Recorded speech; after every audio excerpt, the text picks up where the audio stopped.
Welcome to my channel UPSC history with me. तो मैं आज अपने आंसर राइटिंग प्रोग्राम में फिर से क्वेश्चन लेकर आई हूँ। तो चलिए देखते हैं आज का क्वेश्चन। आज का क्वेश्चन है, विलियम बेंटिक के आगमन से भारत में परिवर्तन का प्यार महसूस किया। अब इस क्वेश्चन में क्या पूछा जा रहा है, ये ब्रिटिश ईस्ट इंडिया कंपनी का एक गवर्नर जनरल था विलियम बेंटिक। उसी के बारे में बताया गया है कि वो उसने इंडिया में आकर किया क्या। चलिए आंसर देखते हैं। सबसे पहले तो विलियम बेंटिक था, उसका कार्यकाल क्या था, वो कब भारत आया था। तो वो भारत आया था 1828 से लेकर 1835 तक। आंसर देखते हैं। विलियम बेंटिक के आगमन के पश्चात भारत में परिवर्तन और सुधार का एक नया युग प्रारंभ हुआ। विलियम बेंटिक ने प्रशासनिक, सामाजिक एवं आर्थिक सभी क्षेत्रों में सुधार के लिए कदम उठाए, किंतु यह सुधार औपनिवेशिक ढांचे के अंतर्गत ही लाए गए थे। अब इसमें क्या कहा जा रहा है, इसमें कहा जा रहा है कि जो विलियम बेंटिक था, जब वो भारत आया था तो उसने बहुत सारे परिवर्तन किए थे और बहुत सारे सुधार किए थे। तो उन्हीं परिवर्तन और सुधार को एक नया युग का प्रारंभ बोला गया है। और विलियम बेंटिक ने बहुत सारे प्रशासनिक, सामाजिक और आर्थिक सभी क्षेत्रों में सुधार किए थे।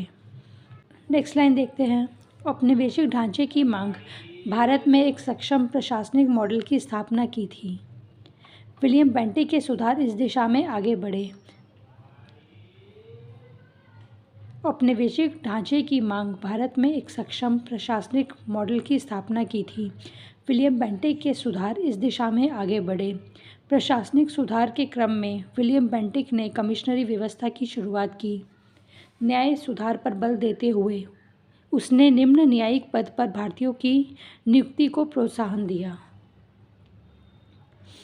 इसमें कहा जा रहा है कि जो विलियम बेंटिक था,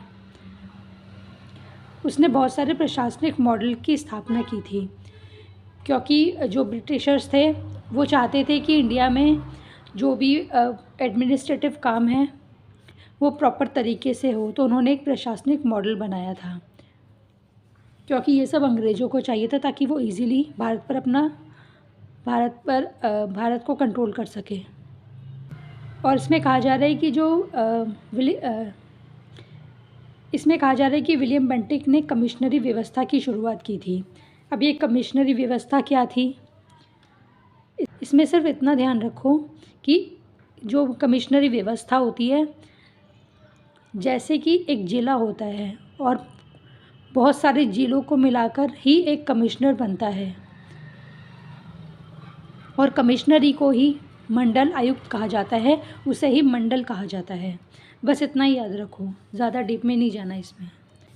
और नेक्स्ट लाइन में कहा जा रहा है कि उसने न्याय सुधार पर बहुत बल दिया था, और जो न्यायिक पद थे उसमें भारतीयों की नियुक्ति को प्रोत्साहन दिया था।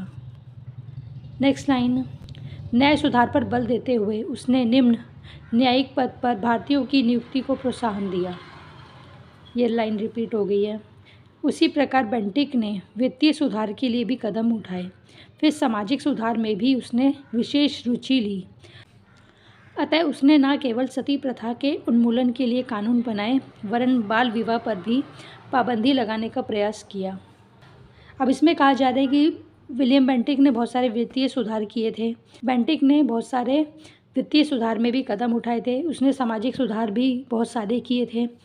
उसने सती प्रथा के उन्मूलन के लिए भी बहुत सारे कानून बनाए थे, और बाल विवाह पर भी पाबंदी लगाने का प्रयास किया था।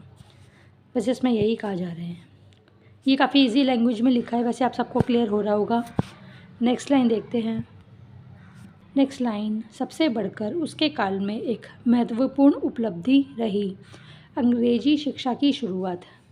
किंतु गौर से देखने पर ऐसा लगता है कि विलियम बेंटिक के सुधारों पर उदारवादी तथा उपयोगितावादी विचारों का सम्मिलित प्रभाव था। अतः उसके सुधारों का उद्देश्य भारत को ब्रिटिश वस्तुओं के बाजार के रूप में विकसित करना था। इसमें कहा जा रहा है कि अच्छा जो उसने काम किया था वो था, उसने अंग्रेजी शिक्षा की शुरुआत की थी, जो कि सारे ब्रिटिशर्स यही चाहते थे।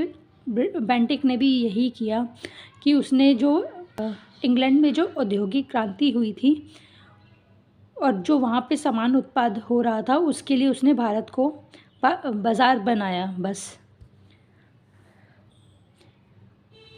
इसमें बस इतना ही कहा जा रहा है। नेक्स्ट लाइन, इस प्रकार यद्यपि यह सही है कि विलियम बेंटिक के आगमन के साथ भारत ने परिवर्तन का बयार महसूस किया, किंतु यह परिवर्तन ब्रिटिश के पक्ष में थे, ना कि भारत के पक्ष में।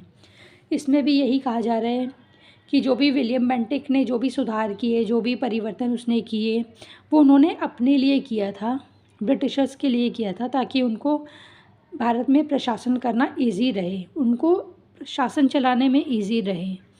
उन्होंने कुछ जो भी किया था वो ब्रिटिश के पक्ष में था, वो भारत के पक्ष में नहीं था। विलियम बेंटिक ने सती प्रथा पर रोक लगाई थी 1829 में।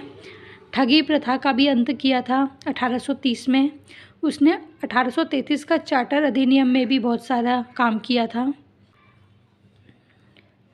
1835 में उसने शिक्षा संबंधी प्रस्ताव पर भी बहुत काम किए थे। उसने अंग्रेजी भाषा को माध्यम बनाए जाने की भी घोषणा की थी। उसने बहुत सारे शिक्षा में भी सुधार किए थे।